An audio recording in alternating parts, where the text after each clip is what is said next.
Hey, what's up, family? So I'm sitting at the red light, waiting to cross the street, and I had this thought. Um, you know how God is everywhere present, fills all things. And I was sitting there thinking, for some random reason, that one part in Remember the Titans, where our homie Denzel is basically telling the players at the training camp, said, "Look, we will be perfect in every aspect of the game, so on and so forth. If you miss a block or something, you run a mile, so on and so forth."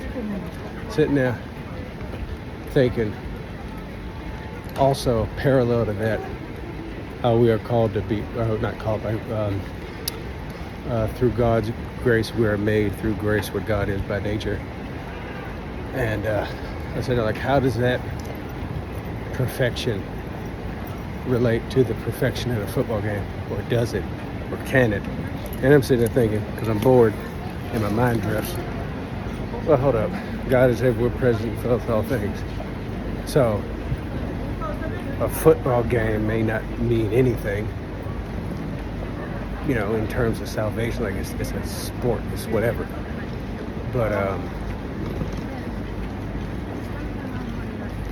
aren't there ways of that spiritual, like, aren't there ways the spiritual pursuit of perfection can be shown while playing a game? You know what I'm saying? Like, rather than, tackling that nigga because it's like, I want to win this game. I don't watch sports, but like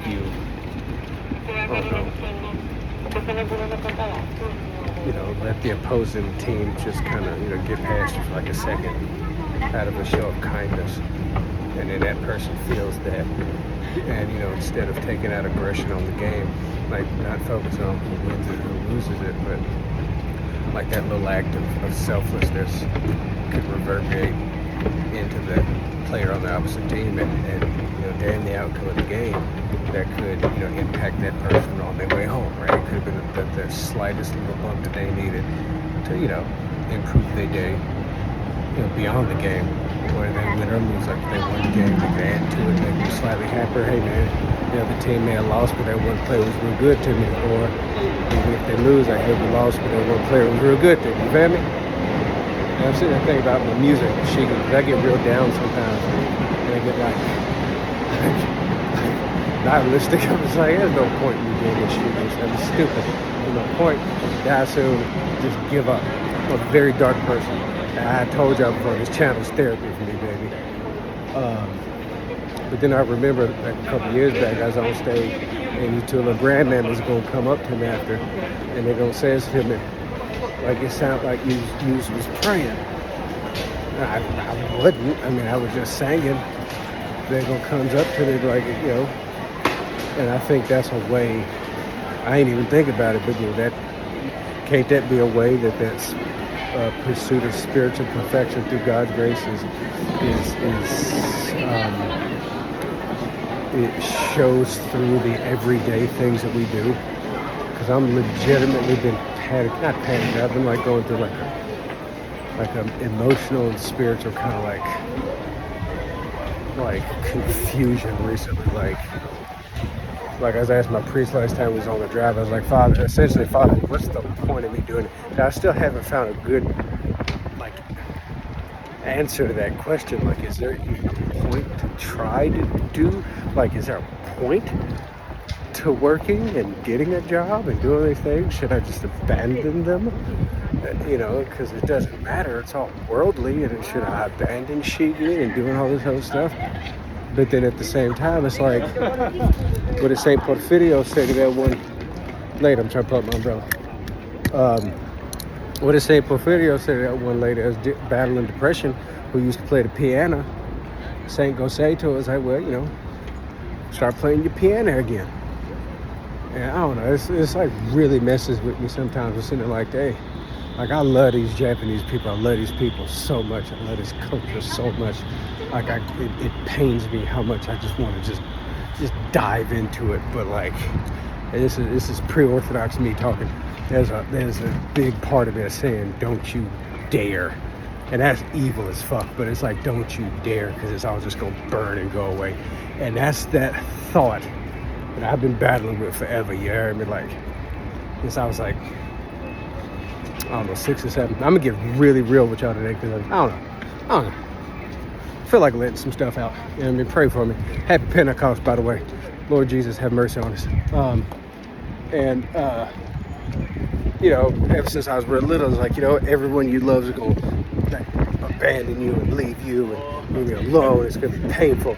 And that thought, nigga, I'm 33. Like, I had that thought when I was like 5 or 6. That son of a bitch ain't left me. You know what I mean? I'm sitting there. I'd be panicking. That's why I can't get close to nobody. Okay, that's sort of too open right now. But when I was talking to Father, and then remember that thing about Saint Porphyrios and all this stuff, that kind of, you know, it alters how I view those thoughts. It's like, y'all are just thoughts. It's whatever. And I think if we're honest, you know, yeah, we read all these things about the elders and the saints about how to control our thoughts and don't worry about it and don't worry about it. But I mean, be honest, bro. It's hard to not worry about it. Yeah, I mean, it ain't. Okay, it keeps on seeming like it's not raining that bad, and I undo my umbrella, and as soon as I undo my umbrella, it starts like dripping.